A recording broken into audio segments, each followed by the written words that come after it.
I'm sitting here in my kitchen right now, drinking some coffee. I don't know if y'all can hear it on the camera, but it is pouring rain outside. I actually think we might end up getting like 5 inches of rain today, something like 3, 4, 5 inches. So it's really the first amount of significant amount of rain that I've seen in maybe in about 4 or 5 months. The pond is actually completely full of water, and the field is flooding.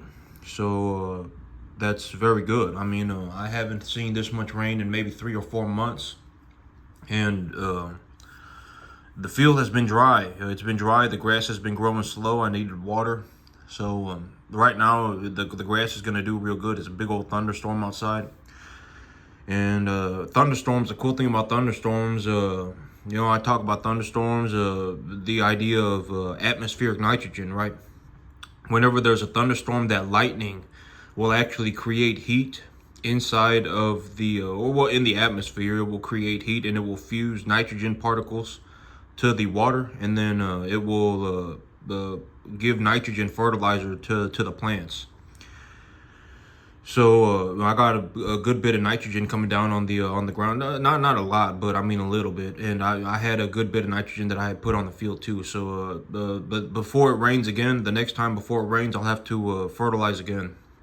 So today, okay, yesterday, I don't know what was happening with me yesterday, but yesterday I was like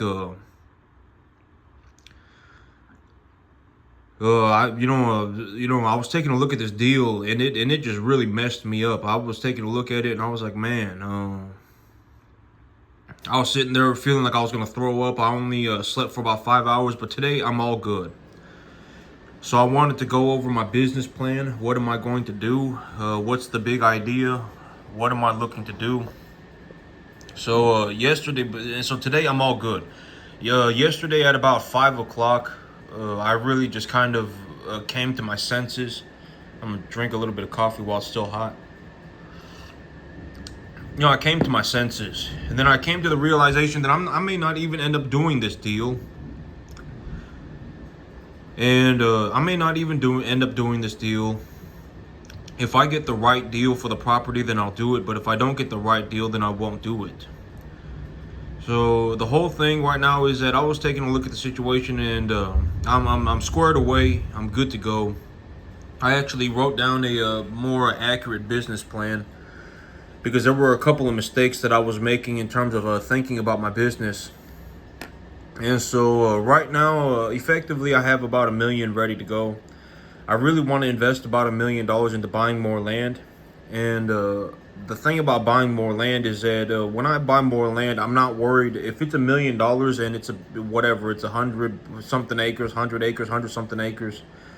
I'm not worried about the price. I'm not worried about the money that's going to be involved in buying the land. I'm not worried about that because I will actually make a net positive. I talked about this idea in terms of my farm right now. This farm, it doesn't cost me anything. This farm actually makes me money. The farm, it actually makes me money. So I'm not worried about the cost. As long as the numbers are within a reasonable margin, I'm not worried about the cost. The amount of money that's going to be involved, I will actually be a net positive. So I'm looking to buy myself about okay. So here's the thing. Right now is at the $3.5 million field. Right now, the thing is, if I were going to so the whole reason for me wanting to buy a $1 million field is so that I can effectively get to this step, and then when I get to this step, I'm looking to go to this step. That's really when I want to buy the $3.5 million field. But if I get a good deal, I will be able to just do this whole thing on the 3.5 acre field, or excuse me, the $3.5 million field. I will just be able to do this whole thing.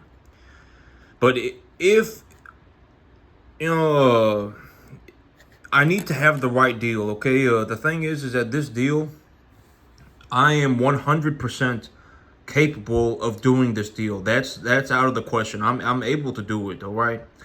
I'm capable of doing it. It's not that big. I can do it. I know I can. So I'm not worried about that. But my business plan right now, if I were not going to skip any steps, I would first invest $1 million into buying more land, and I would get to about this step first. I would be looking at having about 200 cattle, and then when I got to this point where I have 200 cattle, and I'm looking to take a loan for 200 more, that is when I would want to buy a real big field. But at 200 cattle,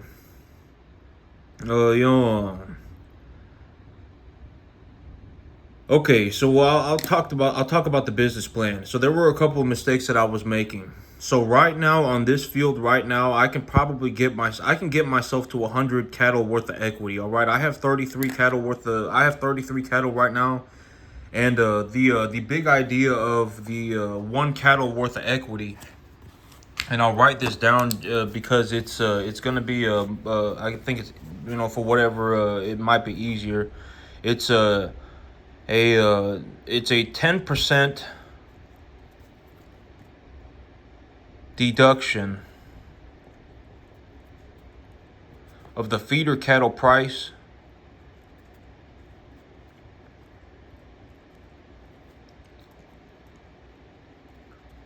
cut in half, so 50%, so divided by 2. So right now the feeder cattle price is sitting at about 260, 255, 260, and so if we plugged in the cost of the cattle, how much am I looking to pay per animal? It'd be about $950, and that $950 would be for a number 1 to 1.5 type medium large frame steer. Usually at about 200 pounds. And so effectively just $1,000, okay? And so that's each. So this right here, this 100 would mean I have $100,000 worth of cattle. This 100 would mean that I take a loan for $100,000. And if I do that, then I would be at a net zero. I wouldn't even be in the negative. I would just be at zero, and I would be appreciating 200 cattle at the same time.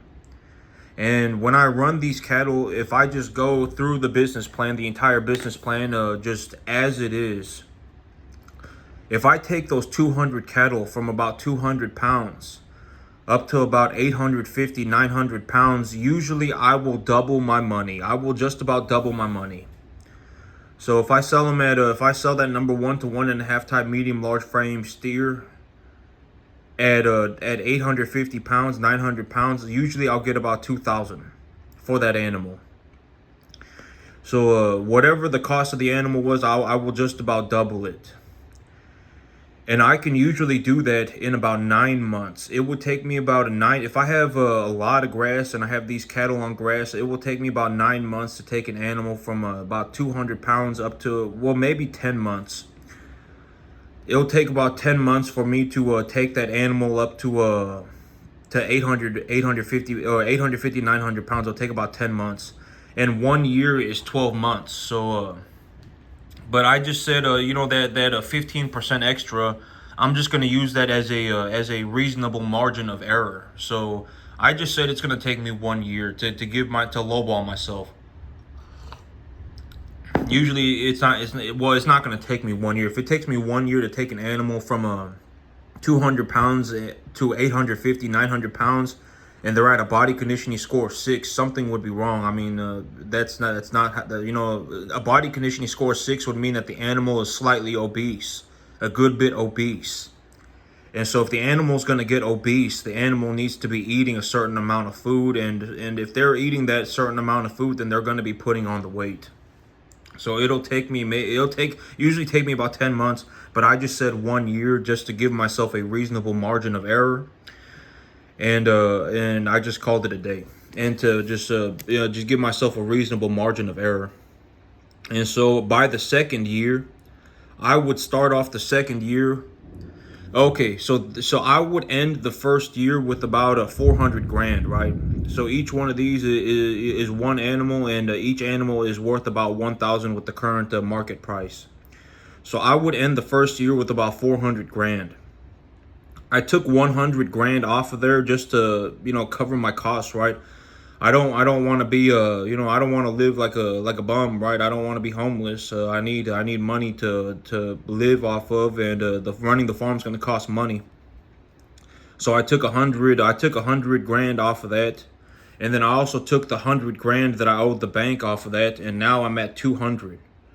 So now I start the year two with 200 cattle, 200 grand effectively. I take a loan for 200 grand. That puts me at 400 cattle, or at about 400 grand, and that would also be a net zero. I take that 400 grand and I effectively double it. I do what I do. I put in the effort. I raise the animals properly. I do what I do, right? And then I take the animals from being worth 400 grand to being worth 800 grand by the end of year two. I take 100 off of there again. I think on the second year I actually gave myself 150. Yeah, I gave myself 150. So the first year I was gonna do 100. I was gonna give myself 100. The second year I was gonna give myself 150. And if I give myself 150, and then I deduct the 200, that's 350. So I take the 800, I subtract 350, that's 450. And then I don't know why I put 500 right there. It's not 500. It's supposed to be 50. So that's I guess I got lost in the sauce. So that's 50. So I take 50 off of there, and that puts me at 400. So I have enough. I have effectively I have 400 200-pound cattle, or $400,000 worth of cattle. I take that to $800,000 worth of cattle. Oh, and then at the beginning of the year, this minus 50, the reason that I did that was because I anticipate that I am going to have to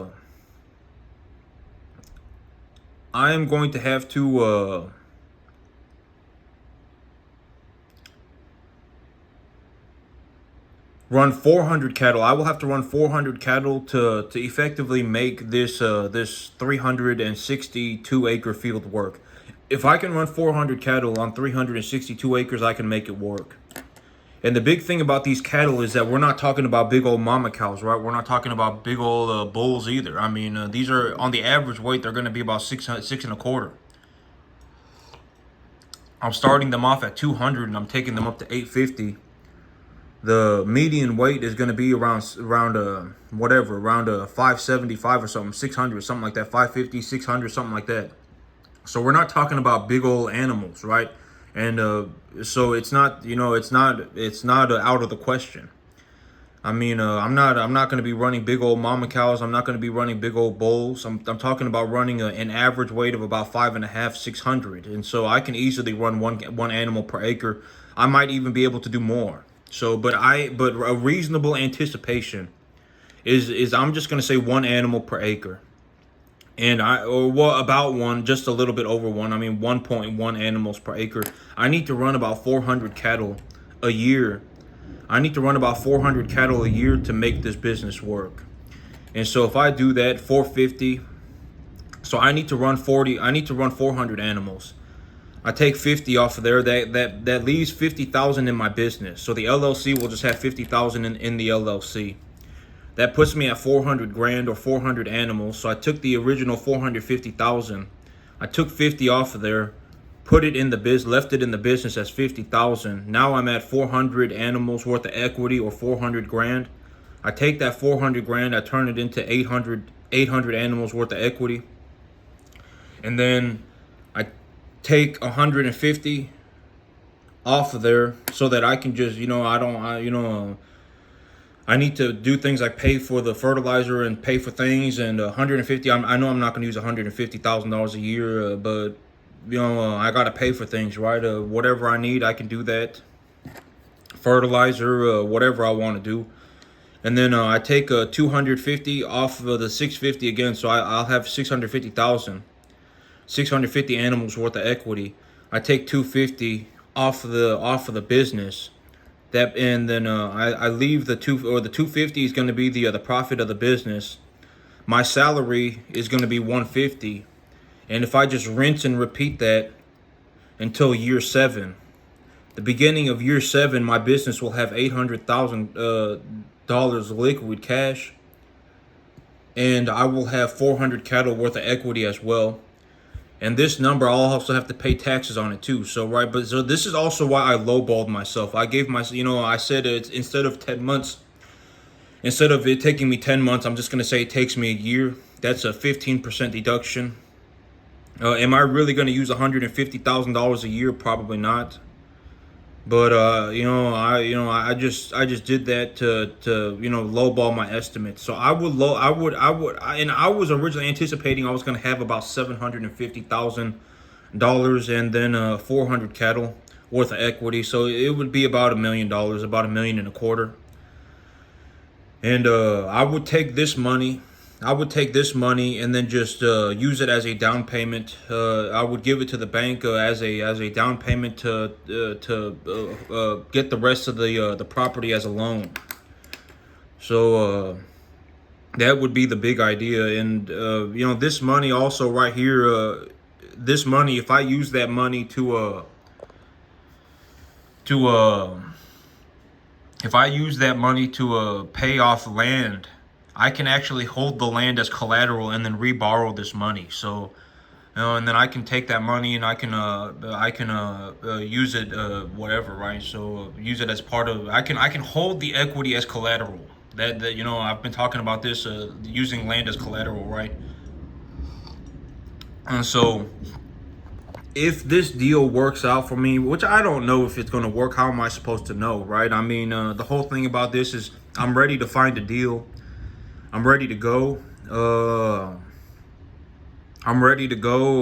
just need the right deal. I'm ready to go. I just need the right deal. Everything is not a good deal. I mean, it's kind of, and I was actually talking about this yesterday, but it's actually kind of sad because from what I see, the average human being is capable of doing just about, if the average human being is 100 IQ, all right? If we're going to talk about just average among average, it's 100 IQ.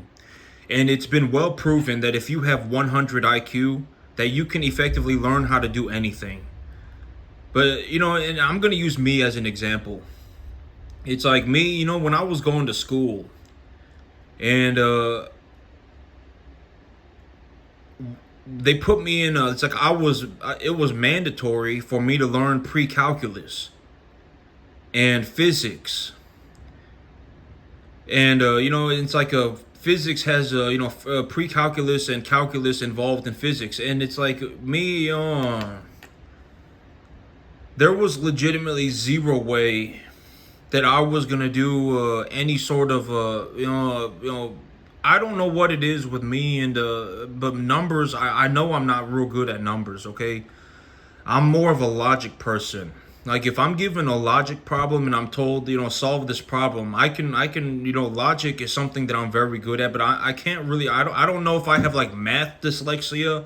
I don't, I'm sure that there is like a numerical dyslexia, right? And it's like, and then it's like I'm sitting there and I'm really trying to learn how to do like a pre-calculus, and then I'm going from pre-calculus to physics, and I have no idea what's going on. And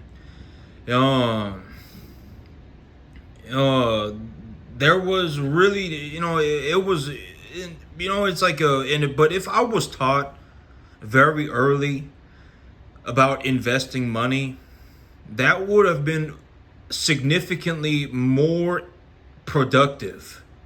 Right? Because money is like a logic problem. I've already said this. The whole thing about money is that money is not the root of all evil. Money is just an object.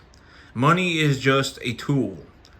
People are good and evil, right? I mean, if you really think about it, money's not going to do anything by itself.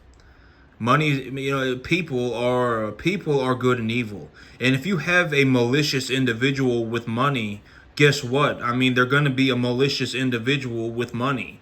Yeah, but I mean, and I've already talked about this from my perspective. I'm not like Okay, and I always use my perspective as an interesting example because even right now, like right now, in terms of my situation,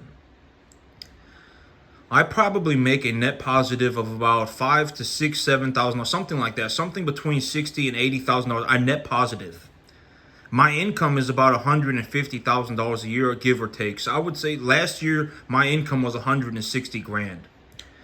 So at 160 grand, I already make enough money to where I can pay for everything, and I will still have like $60,000, $70,000 a year left over. And I'm actually in a situation right now where I don't want to be in this situation because now I'm just sitting here making in excess of $60,000, $70,000. I don't want to sit here and make in excess of $60,000, $70,000 a year. That's a waste of time, right? I don't want to be in this situation. It's not a good situation to be in. I would rather be taking my $60,000 and $70,000 profit and purchasing more cattle. I would rather be continuing forward with my business plan. So right now, it is what it is, right? I mean, I gotta find the right deal. I gotta find a deal, and I gotta make it work. And if I invest $1 million, I'm looking to get to about here, the beginning of year 2. And when I get to a point where I have 200 cattle worth of equity, and I'm looking to take a loan for 200 more, then I will. Well, if I truly get stuck in this situation and I cannot find myself a very big field, I can actually take the 200 cattle worth of equity,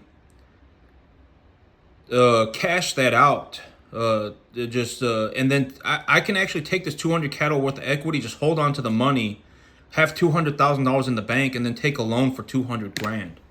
I can do that too. I mean, that's not a big deal, but I mean, I really want to be moving forward on this business plan. All right, that's the big idea. I don't want to be in a situation where I'm just sitting around like I am right now. I make a $5, $6, $7,000 a month net profit. I don't want to be sitting here doing this. If I sold my 33 cattle right now, even right now, I would probably have enough money to buy 45 cattle. All right, if I would probably have enough money to buy whatever. Right, I mean, majority of my animals, I would say my animals, the average weight of my animals right now. The big ones are probably at about 650 right now. The big ones are already at 650. I'll be taking them to the sell barn next week. So, and I'm going to use me as an example just because it's kind of an interesting thing.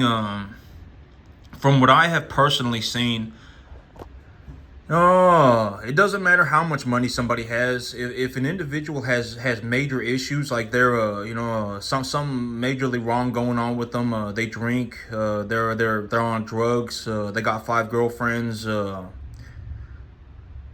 they want to drive a Lamborghini, right? I mean, and wanting to drive a Lamborghini is not bad.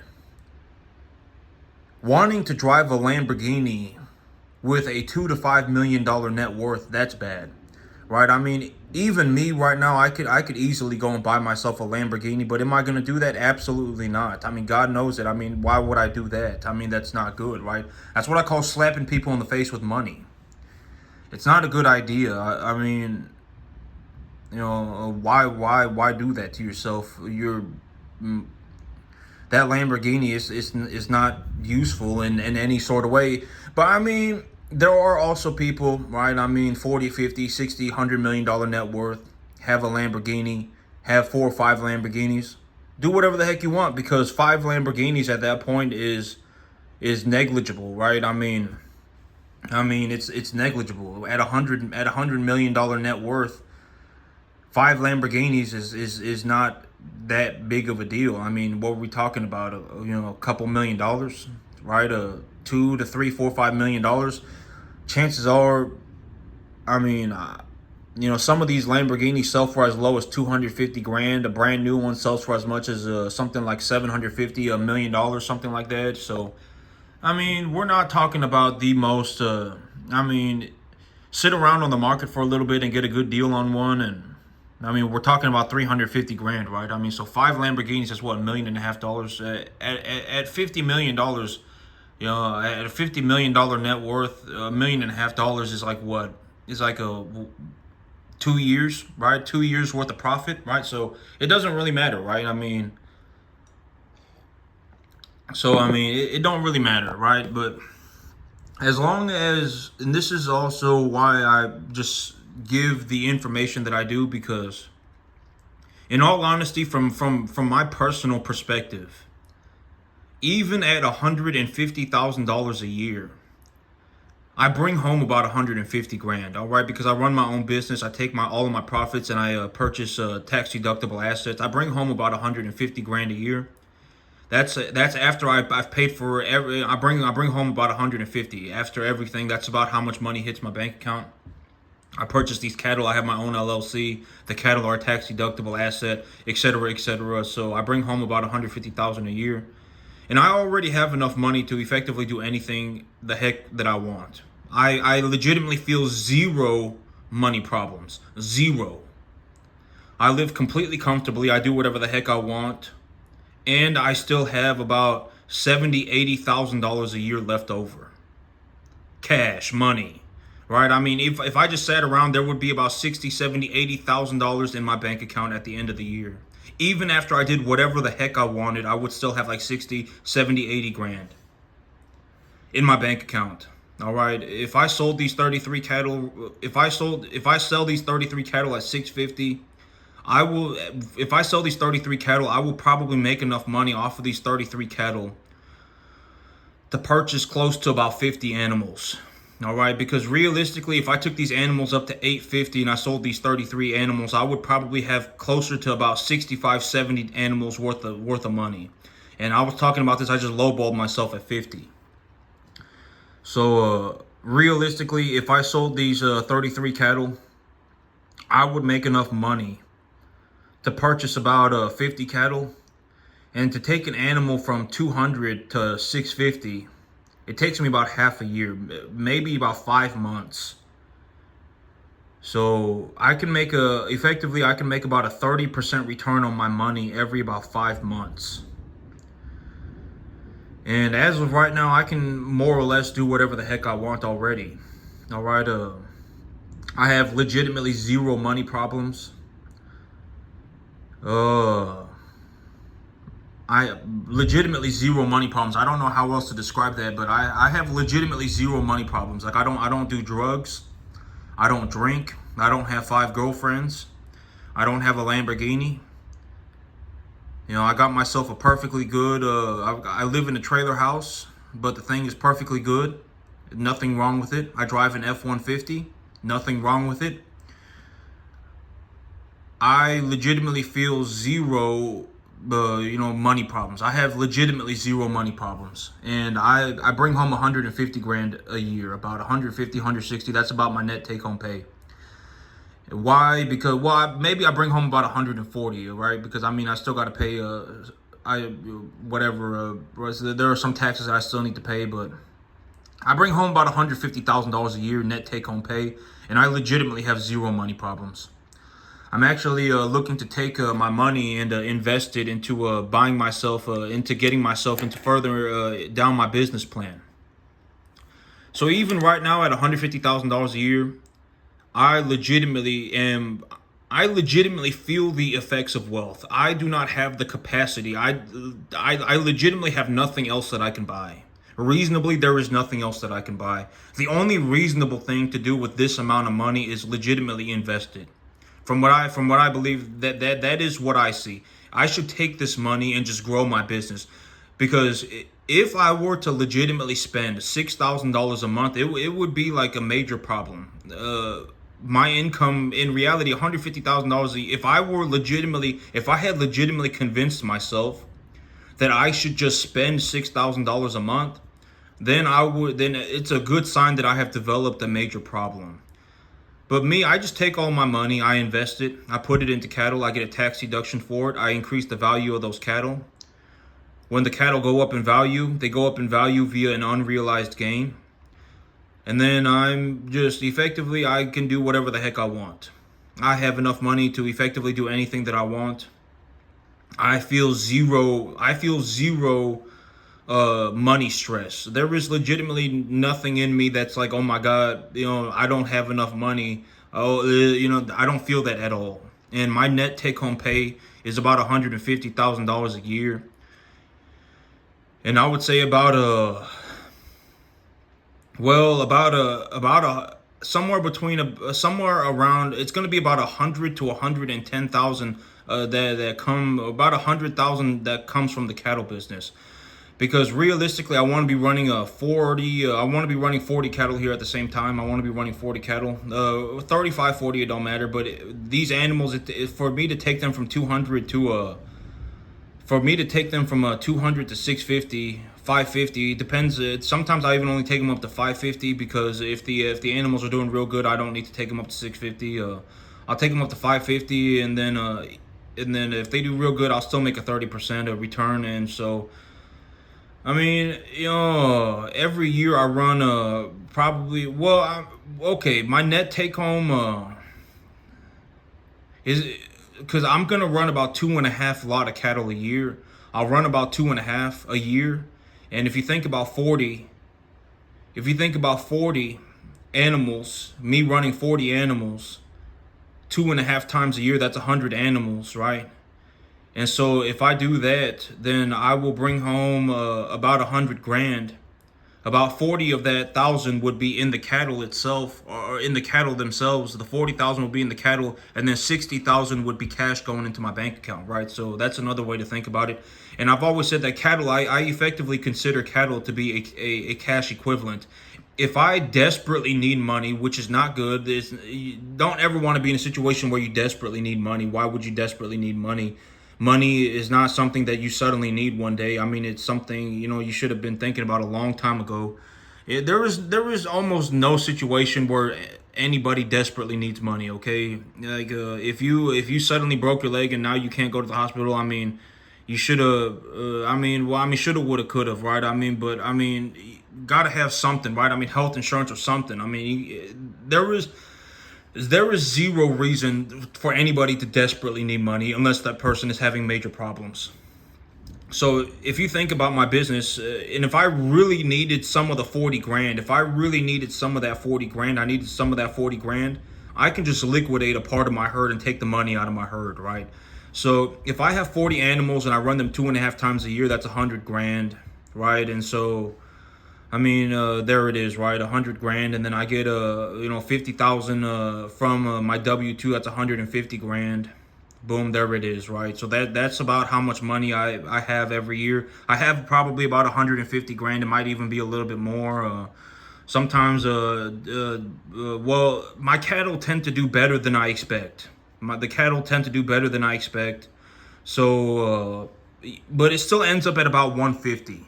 All right, about $150,000 a year is about how much I have left over. My monthly expenses maybe are maybe 5,000 to 6,000 they're about 5,000 a month. And the money that I get from my cattle business is just the money that I, effectively the excess, right? Growing grass on a 10.5 acre field costs about $550 a month. My mortgage is $1,250 a month, right? My tractor is $1,300 a month. So what is that? That's about that's right there. That's about 3 grand. I pay about $600 for my truck. So all in all, my monthly expenses are actually about 4 grand. If I pay for everything, my monthly expenses are about 4 grand. Maybe if they're real high, maybe about 4,500. And almost every single month, I have about $6,000 a month left over. About five, six, seven, something like that, $1,000 a month left over. And I also need to consider that I have money in the cattle, and if I needed the money out of the cattle, I can just liquidate the cattle too. So I mean, money. I have a large excess of money, and I really only make about $160,000 a year. So that's my situation, and I'm giving the information because if I give the information and I'm just sincere about it and I'm just being honest about it, maybe it will inspire other people to go for it too, right? Find a way to make really want to find a way to. Well, I mean, in all honesty, but the thing about me is that I'm just a dude by myself, right? I don't do drugs. I don't drink. I don't hang around morons, right? Etc. etc. I think carefully about the things that I do. I think thoroughly about the things that I do. I'm already in a situation where I have such an excess amount of money that it doesn't matter, etc. etc. All right. And so, but that's my situation right now. And I'm really looking to invest about $1 million to buy myself more land because I want to get myself to here. And if I invest $1 million, it's not the $1 million. It's not going to matter because I will actually make more money than the debt service. The amount of money that it would cost me to float that debt, I would actually make more in return than that money. So I really want to be growing my business. So I'm in the market right now looking for a new piece of land. I don't know exactly what I'm going to buy, but whatever I buy needs to be the right deal. All right, that's the big thing. I don't know if I'm going to take this one. I don't know if I'm whatever I take. I'm going to end up taking. I'm going to end up getting myself a deal here very soon, and so that's going to be good. But and the thing about me is that when I take a look at everything that I do right now, I probably have a net worth of about $2 million. Okay, I probably have a net worth between $2 and $5 million. And in reality, it's going to be higher because I am legitimately, logically anticipating that I am going to grow my business. And here's the thing about me is that the thing about me is that I'm the one who knows how to make the money. All right, I'm the one who goes out and makes the money. If some loser bum, and I've already talked about this, a majority of people are actually closer to being homeless and than they are to being some exceptionally successful individual, legitimately. All right, and here's the thing, and I don't say that to be malicious. I don't say that to be a horrible person. Almost everybody would sell their soul for $2 million. I mean, if we were going to make a list of the amount of people, the number of people that would sell the soul for $2 million, we're effectively talking about over 99% of the entire planet. All right, and so one thing that I really have going for me is that I did not sell my soul to the devil to make $2 to $5 million. I didn't do it. Right? That's one thing I have going for me, right? I'm not a saint.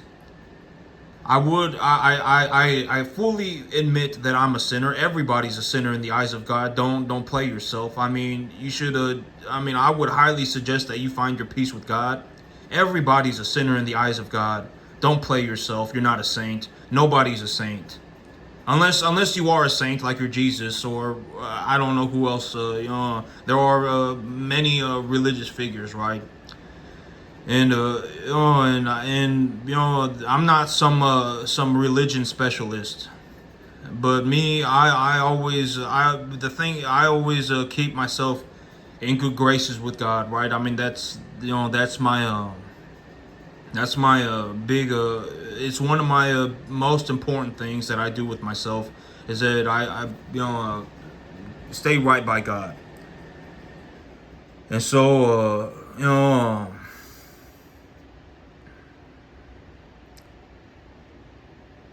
probably should go out and make some money, all right? It's probably a good idea to go out and make some money.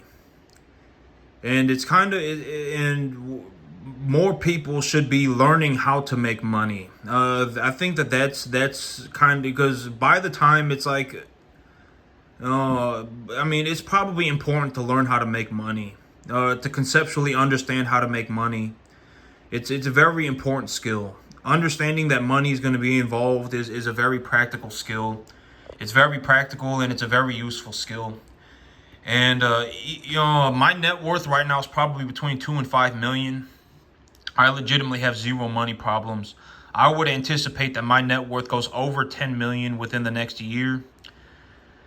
And my income is about $150,000 a year net take home pay. And I have zero money problems. And I don't predate on poor people. If anything, it's kind of sad. Like it's kind of sad because to me, it's like if sincerely, I would want to see more people succeed. I don't want to see people fail. I'm not sitting around like giving you the wrong information. I'm not sitting here like giving people the wrong information, maliciously leading you the wrong way. Oh my God, I'm gonna have everybody drink the punch, right?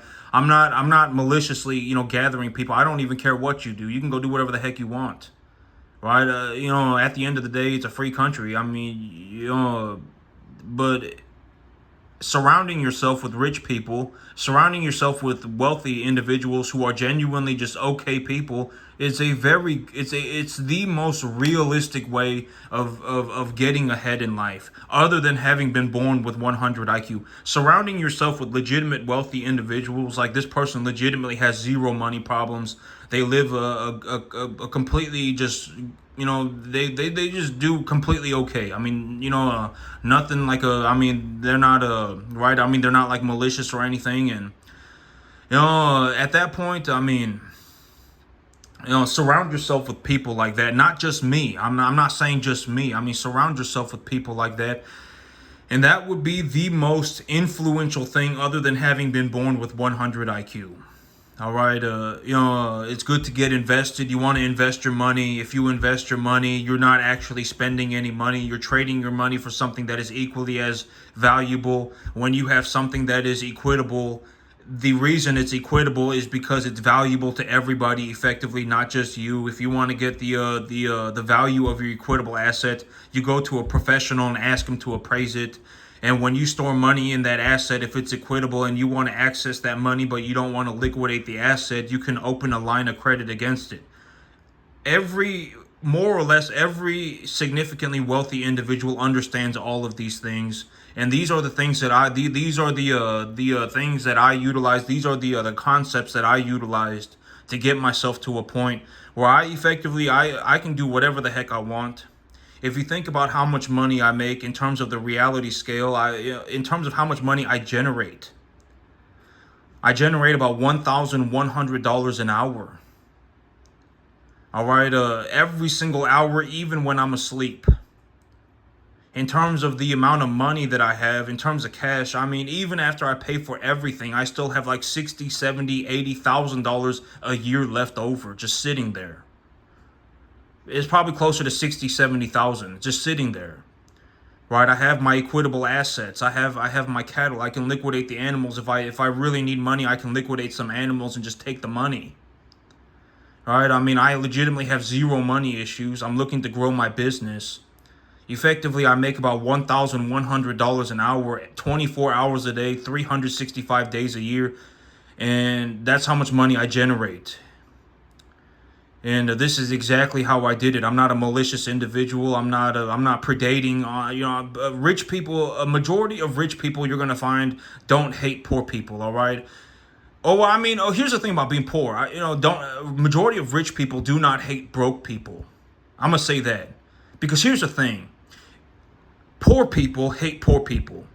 Let's just be honest with ourselves. If you're poor, you don't want to be around other poor people, right? You don't. Deep down, you don't. I'm not talking about being broke. I'm talking about legitimately being poor. Right? Everything is unfair. Nothing can be done about it. Right? But in reality, you can do something about it. Everybody can. And if someone tells you you can't, the whole idea of telling people your goals is if that individual tells you kick them into a hole. Anytime you tell somebody your goals, you also kick them into a hole. It doesn't matter what they say. What matters is that you got a good plan and you're going to go and make yourself some money and you don't sell your soul to the devil. That's what matters, all right? If someone's a prick, you kick them into a hole and you move on with your life. I don't save people. All right? I don't save people. I hope you find God.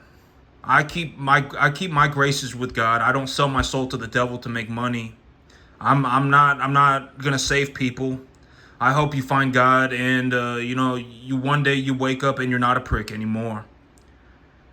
But reality, that's how you're probably going to have to go about it. You got to find a way to make some money. You got to really think about it. Reality, you want an equitable asset, because when you have an equitable asset and you buy that equitable asset with the intentions of appraising that, not appraising, of appreciating that asset, you reasonably believe that it's going to go up in value, or you're going to make it go up in value. Then that money that you gain via the asset going up is called an unrealized gain. You don't have to pay taxes on unrealized gains. So, etc., etc., you do these various things, right? And that's how you generate money. That's how you generate wealth. And when you have wealth, you have equity, etc., etc. If you really need access to more money, you can collateralize your equitable assets for lines of credit. And that is just as good as the money. You can use that just like you would money. So that's the big idea. All right. Really want to find tax deductible assets, something that you understand. You find a business, you believe that you can buy the business for a reasonable multiple. The business has been doing good for 15, 20 years, and but there's not really a lot of growth in it. So you buy it for 3 times earnings, and then you get involved in the business. And when you go into the business, you don't act like an idiot, and then you just continue to pull profits from the business, etc., etc. Then you can do that. You bought yourself a very nice job, so that's good. I mean, that's one way to raise your income significantly. You find a business that's going to grow in the future, and you can get it for a reasonable multiple today. Or even if you don't want to get involved in the business, you can invest in the business and then anticipate that growth in the future. And when you anticipate that growth in the future and you invest in the business today, and what you were doing was logically correct and objectively correct, then in the future the valuation of the business will go higher, and it will increase the amount of it will increase the equity valuation of your stake in the business. And that money, you did not just put that money into the business and then have the money disappear. You can always pull the money out of the business if you want, right? You can always pull your investment out of the business. And if you pull your investment out of the business, right, in the future, oh well, you're taking a look at the management. The management has changed. Their product line is not as good, so you're going to take your money out of the business. Well, you get all of your money back and the profit, right? I mean, there are many ways to make money. The big idea is to just develop an understanding of what you're doing, and then have a reasonable idea of appreciating the thing knowledgeably and realistically. Knowledgeably, you want to be appreciating the asset. Even if it's just like you bought a stock and then you just reinvested the dividends, right? You bought Coca-Cola stock and then reinvested the dividends. That would be an appreciation of a couple percentages a year. And let's just say over the long-term average, the stock goes up, or even the S&P 500, right? You bought you buy the S&P 500 and then you reinvest the dividend. That's over 1% a year, and the S&P 500 is a collection of the 500 biggest companies in America. It's a very stable stock. Right now, it's trading at 30 times P/E. But you say, well, I'll buy it at 30, and if it drops to 25, I'll buy it again, and if it drops to 20, I'll buy it again, right? As if the stock falls in price, if the P/E ratio, if the PE ratio of the stock falls, then you'll buy again and again and again, and etc. And then with a reasonable anticipation that this 500. These 500 stocks are the biggest companies in America. This thing is not going to zero, right? I mean, we're talking about 500 of the biggest companies in America. This thing is not going to zero.